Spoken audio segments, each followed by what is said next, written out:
Ayan, parang naburaot ang aking gumugong aking trio. Ayan, may tanim din ako dito ang papaya. Ayan, mga buraot. Naburaot ang aking mais. Pati pala bulaklak niya ay kulay purple.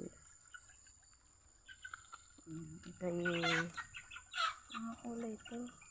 Puti at saka dilaw. Tsaka purple. Ayan. Na po itong iti na nakatanim dito. Ang kaso laging matubig kaya ayan inilipat ko dito.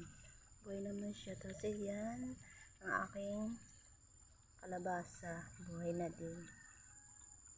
Ayan, ito para hindi naman masayang itong lupang ito. Wala namang tanim at puro damo lang ang tumutubo. Kaya ayan, tinanim ako ng petchay. Sibol na din ang mustasa.